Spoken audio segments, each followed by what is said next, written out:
The Merton Mysteries. Chào mừng các bạn đến với chương trình Những bí ẩn ở Merton. Đây là chương trình dạy tiếng Anh do Đài Tiếng Nói Việt Nam và Hội đồng Anh phối hợp thực hiện nhằm nâng cao kỹ năng tiếng Anh thông qua những câu chuyện bí ẩn về điều tra tội phạm.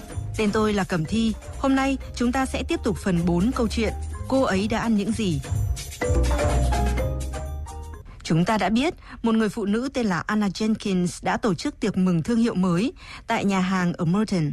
Cô ấy là một nhà môi giới bất động sản và mới mua lại công ty bất động sản của một nhà môi giới khác, đó là bà Rita Wardle. Tuy nhiên, trong bữa tiệc, Anna Jenkins thấy không khỏe và phải đi bệnh viện. Bởi vậy, cảnh sát viên Weno đã đến điều tra. Sếp của cô ấy, thanh tra Tate, nghĩ rằng Anna Jenkins bị bệnh do đồ ăn mà cô ấy đã dùng. Nhưng cảnh sát viên Weno lại cho rằng có lý do khác. Vì thế, cô ấy đã đến điều tra bà Rita Wardle. Mời các bạn nghe lại hội thoại. So can I ask, how did you feel about her becoming your boss?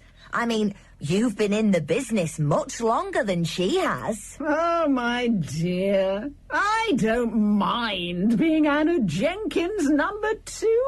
In fact, I'm more than happy. The truth is, I need Anna Jenkins more than she needs me. Much more. And why do you say that? Well, the modern world was leaving me behind. Everything is on social media these days. Oh, I did my best, but I couldn't compete. When she offered to buy my business, I didn't have to think twice. She was doing me a favor. That's the way I see it. Well, thank you, Mrs. Wardle. That's very helpful. Oh, but there is one other thing I should mention. Oh, yes? What's that? Well, just before she collapsed in the restaurant, she asked for her bag. Her handbag? Yes. I don't know whether it's important, but I thought I should mention it. Thank you, Mrs. Wardle. Và Rita Wardle kể với cảnh sát viên Weno rằng Anna Jenkins có rất nhiều kẻ thù. Vậy có khả năng ai đó muốn đầu độc cô ấy không? Ở phần đầu bài học hôm nay, cảnh sát viên Weno quay về sở cảnh sát Merton và nói chuyện với thanh tra Tate. Ông ấy vừa có cuộc điện thoại với bệnh viện.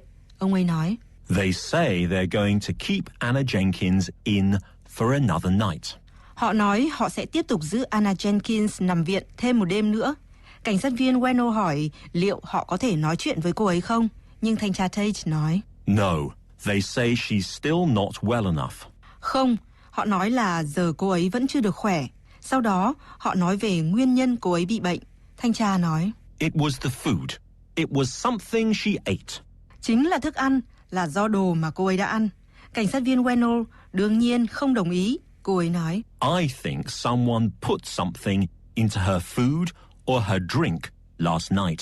Tôi nghĩ là có ai đã bỏ cái gì đó vào thức ăn hoặc nước uống của cô ấy tối qua. 2 câu hỏi dành cho các bạn. Đó là thanh tra Tate có quan tâm đến ý kiến của cô ấy không? Và ở cuối đoạn hội thoại, ai muốn nói chuyện với cảnh sát viên Weno? I see. Well, thank you. Thank you for your help. Hello, Inspector. Gwenno. That was the hospital on the phone. They say they're going to keep Anna Jenkins in for another night. Well, can we talk to her? No. They say she's still not well enough. Oh. So, do they know what's wrong with her? Well, they didn't actually tell me, but it's obvious, isn't it? It was the food. It was something she ate. But nobody else at the restaurant last night has complained. Why was she the only person to fall ill? You see, I think there might be another explanation. Oh, do you? I think someone did it deliberately. What do you mean? I think someone put something into her food or drink last night. Oh, Gwenno. No, I'm serious. I spoke to the waitress and she told me that during the dinner, Rita Wardle was looking at Anna Jenkins as if she hated her. Gwenno? And so I went to speak to Rita Wardle and she told me that Anna Jenkins had lots of enemies. Gwenno, stop right there. You're wasting your time. And we have more important things to do. Oh, Inspector, please, just listen. Now. Oh, who's that? Can it wait? I'm sorry, Inspector. But there's a man out here asking to speak to PC Gueno. Who is it? He says he's from a restaurant. He says he's got something for her. Really? Well, tell him to come in. Vậy thanh tra Tate có quan tâm đến ý kiến của cảnh sát viên Gueno không? Không, ông ấy nói. Gueno, stop right there. You're wasting your time. And we have more important things to do. Gueno, dừng lại ngay đi.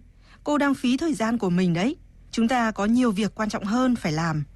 Và ai muốn nói chuyện với cảnh sát viên Gueno ở cuối đoạn hội thoại? Một cảnh sát viên gõ cửa và nói. There's a man out here asking to speak to PC Gueno. He says he's from a restaurant. He says he's got something for her. Có một người đàn ông ở ngoài kia muốn gặp cảnh sát viên Gueno.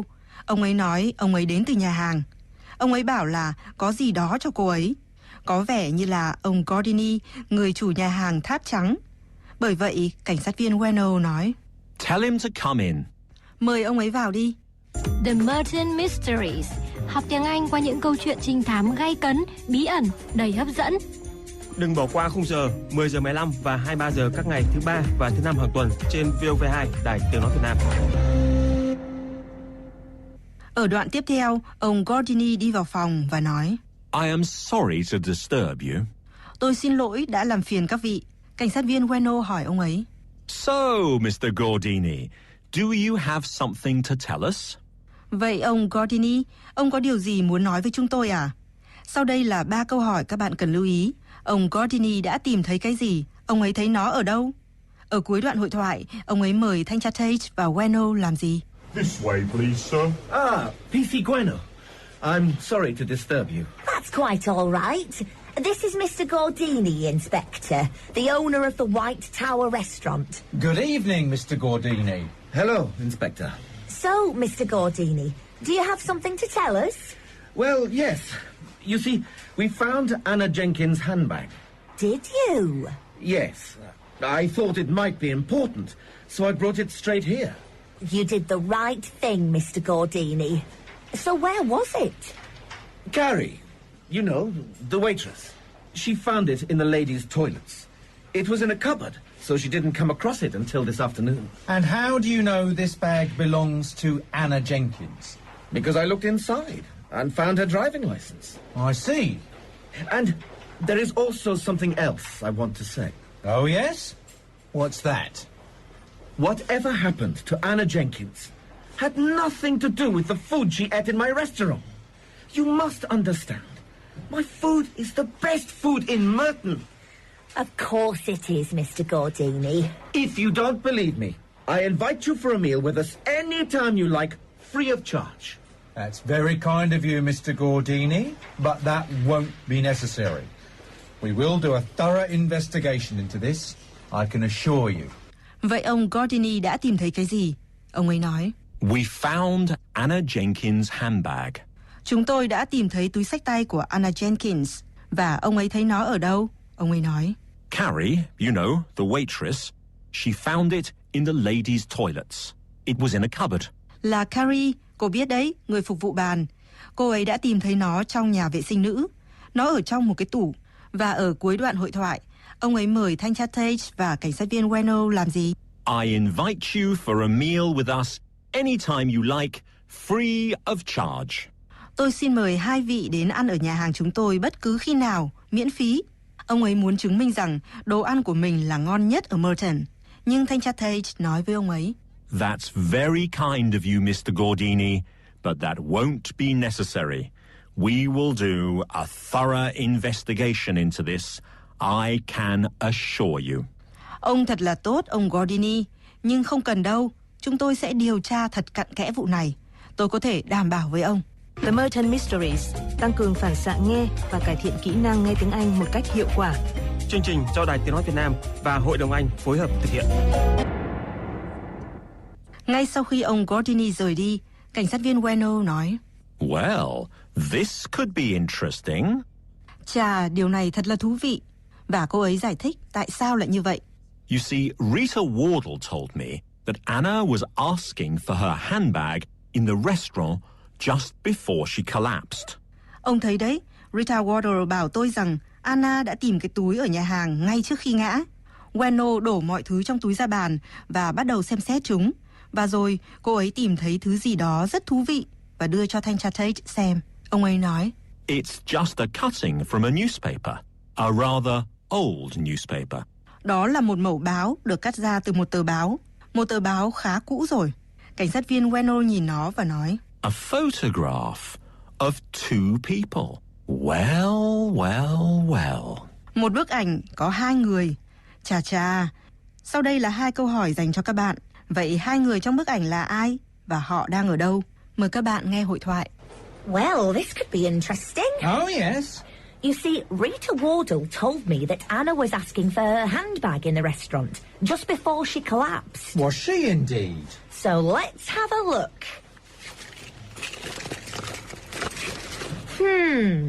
Oh, I think I'll just tip it out. Careful! It's all right, Inspector. So, let me see. What have we got here? Car keys, house keys, makeup, a purse, with some money in it, credit cards. Just a moment. What's this? What? Look at this. Just a cutting from a newspaper. A rather old newspaper by the look of it. Yes, a photograph of 2 people. Well. Do you know them? Yes, of course I do. It must have been taken a few years ago, but this is Rita Wardle. And next to her, that's Anna Jenkins' Uncle Elliot. They look about 10 years younger, but it's definitely them. Rita Wardle is looking rather pleased with herself. And Elliot Jenkins is looking absolutely furious. Yes. And it looks to me as if they're standing outside Merton Courthouse. The Merton Courthouse? Oh, yes, you're right. So what are they doing there? Well, why would anyone have their picture taken outside the Merton Courthouse? Because they've just been to court, I suppose. So why were these 2 in court, I wonder? And why did Anna Jenkins have this photograph in her handbag last night? Oh, Gweno. Forget about it. As I've told you, we have more important things to do. Vậy 2 người trong ảnh là ai? Cảnh sát viên Bueno nói, This is Rita Wardle, and next to her, that's Anna Jenkins' uncle, Elliot.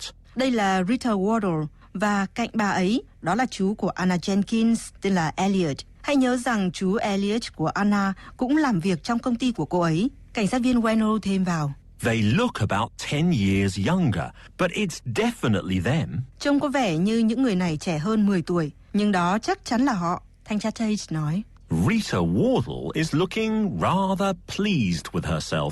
Rita Wardle trông khá là tự mãn và Bueno trả lời, And Elliot Jenkins is looking absolutely furious. và Elliot Jenkins trông cực kỳ tức giận. Vậy họ đang ở đâu? Thanh tra Tate nói, They're standing outside the Merton Courthouse. họ đang đứng bên ngoài tòa án Merton. Cảnh sát viên Bueno hỏi, Why were these 2 in court, I wonder? And why did Anna Jenkins have this photograph in her handbag last night? tôi băn khoăn là tại sao 2 người này lại ở tòa án? Và tại sao Anna Jenkins lại có cái ảnh này trong túi của cô ấy tối qua? Vậy có phải là họ đã tìm ra manh mối quan trọng cho vụ án Anna Jenkins không? Tại sao cô ấy lại bị bệnh ở nhà hàng vào tối hôm đó? Có phải do đồ ăn cô ấy đã ăn không? Hay có thể là do nguyên nhân khác? Mời các bạn theo dõi chương trình lần sau để biết diễn biến tiếp theo của câu chuyện cô ấy đã ăn những gì. Bài học đến đây là kết thúc. Các bạn vừa nghe chương trình Học tiếng Anh do Đài Tiếng Nói Việt Nam và Hội đồng Anh phối hợp thực hiện. Các bạn có thể tìm thêm nguồn tài liệu học tiếng Anh tại địa chỉ learnenglish.britishcouncil.org. Xin chào và hẹn gặp lại trong buổi học tiếp theo.